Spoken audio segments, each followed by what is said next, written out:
how hitchhiking helped me to become a better therapist.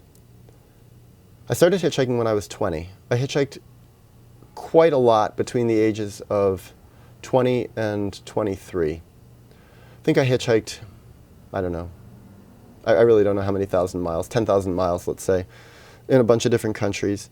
Had a lot of experiences, 99% good experiences, but a lot of sad experiences, you know.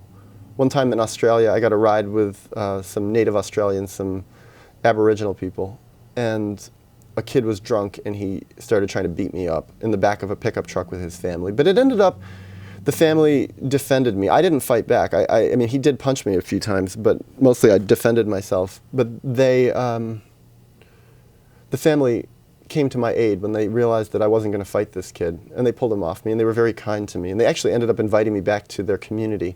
But I was too scared to go, and maybe that was a good call, because there was a lot of alcohol that day with these people. But that was the only time anyone ever put their hands on me. But I think what happened with hitchhiking is it changed my mindset. I realized a lot of the rules that life taught me and university taught me and my conservative school taught me were that you can't do things like hitchhiking. And by me realizing not only that you can do those things, but it can be a profoundly life-changing experience that made me a lot of who I am and really thrust my growth forward. It allowed me to think outside the box, because hitchhiking, especially in the modern era, even from the early 90s when nobody was hitchhiking or very few people were, is thinking and living outside the box. So when I became a therapist, I really hadn't been in therapy much. I'd been in therapy a little bit, and my experiences were mostly pretty bad because I didn't like my therapists. I didn't feel like they were particularly radical human beings. They weren't super honest.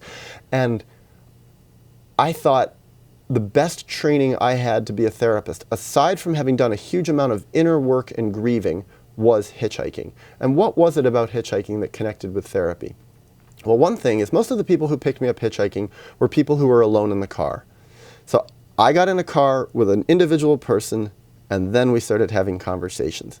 And it was private, and nobody was listening.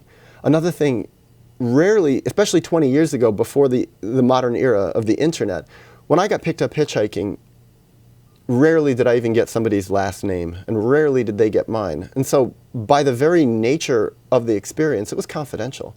And I learned that it's like, wow, it's a lot like therapy. It's actually more confidential than therapy. And I've had people tell me things about their lives while hitchhiking that are as personal as people have told me in therapy. And I've also known, I've talked much, much more personally about my own life in hitchhiking than I have in most places in the world. The kind of stuff that I would tell a client in therapy when I was a therapist. Stuff like really about how I felt about things and about my history. Though actually when I was hitchhiking, I probably talked a lot more about myself. And I think if I went back, I probably went back and became a therapist again, I probably would share a lot more about my personal life. I think I was a little too scared, and the schooling messed with my head and brainwashed me to not share so much. And I think it's good at times for therapists to be very, very honest about their personal lives with their clients. But another thing that happened for me when I became a therapist that I really credited hitchhiking for is I was willing to work with people who were really out there. I noticed a lot of therapists were not willing to work with people who were diagnosed with schizophrenia and severe bipolar, people who were called psychotic, people who were off medication and really thought in strange ways and talked in strange ways and did bizarre actions. And I think the main reason is that they're scared of them. Therapists are scared of them. The whole mental health field is scared of these people. And they want to medicate them. They want to put them on mood stabilizers. They don't want them to be so high and low. They want to put them on antipsychotics so their feelings are pushed down. And okay, they say it's for those people's sakes because we need to help them. But I think a huge part of it really, to be honest, is to make the therapist feel more comfortable. They don't want to work with someone who's too out there. They don't know what this person is going to do. Well, what I found for myself is when I was sitting in a room with people, and for 6 years I worked just out of my apartment in the West Village in New York, I saw a lot of people who were called psychotic, who were supposed to be in the hospital, who were not taking medication, but they came into my home and we sat down and we talked. And I think if I hadn't hitchhiked, I wouldn't have been so comfortable doing it. Because when I sat with them, it was like, there was just something in me that's like, I've done this before. I've done something that's a lot more scary than this. Yeah, sometimes I would have clients who were really out there, and sometimes they carried weapons and stuff like that. But I think one thing that hitchhiking allowed me to do is it allowed me to be really present in myself, connected with my deeper self while I was in an interaction with someone else.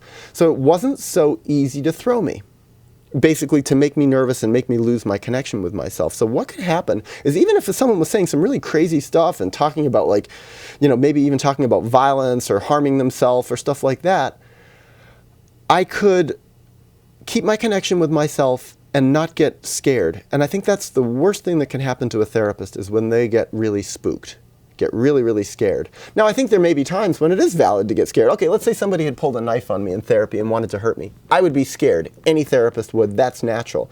It actually never happened to me. I had clients talk about wanting to hurt me, talk about having fantasies of wanting to hurt me, but I didn't really, somehow I think hitchhiking helped me have a more solid, secure base in myself, where I didn't feel so threatened by it. And I felt like, well, they're in therapy. They're supposed to be able to talk about whatever they want to talk about. And if they're really angry and they have no one else to be angry about, maybe they're going to be angry with me. I'm the most intimate person in their life. Why shouldn't some of their ancient feelings come out on me? So I think it made me more comfortable and more respectful. Also, it's like, hitchhiking naturally is even though it's a very wonderful and connecting thing and a way to really see the world and to study people, it also can be quite an alienating experience and a very lonely kind of experience. Sitting on the side of the road for hours, it can be lonely. Sleeping on the side of the road at night is lonely. Getting into a car with a complete stranger who might have a completely different perspective or a different language or a totally different personality, or there's so many unknowns about this person, that's kind of alienating. It's a little scary. And so I felt like all those experiences I had hitchhiking in my early 20s, that 10,000 or however many miles, it just made me stronger. It made me more present. And I think the people I sat with felt it. They felt, oh my God, I'm sitting with someone who's not scared of me, who's willing to listen to me, who wants to interact with me, who's genuinely curious. And also what I realized with hitchhiking is it's a lot of fun. And so is therapy. Even therapy with really out there people. I, in a way, loved it. I loved the humor of it. And I realized people who are really out there can also be a lot of fun. Even people who are really scary. I mean, sometimes people would talk about really unpleasant and scary and threatening things. And in the middle of it, we could laugh sometimes. It's just like, who would ever expect this? But life is a humorous and kind of an ironic thing a lot. And so I never got a chance to talk about this, about the connection between hitchhiking and therapy. And I remember when I first became a therapist, I talked about this a bit with some my supervisors and other therapists that I met, but none of them had ever really hitchhiked. So they looked at me like, hitchhiking prepared you for this. And they didn't really get it, or didn't really get it in a way that really helped me much. So basically I never shared it again until now, but I always kept it in my mind.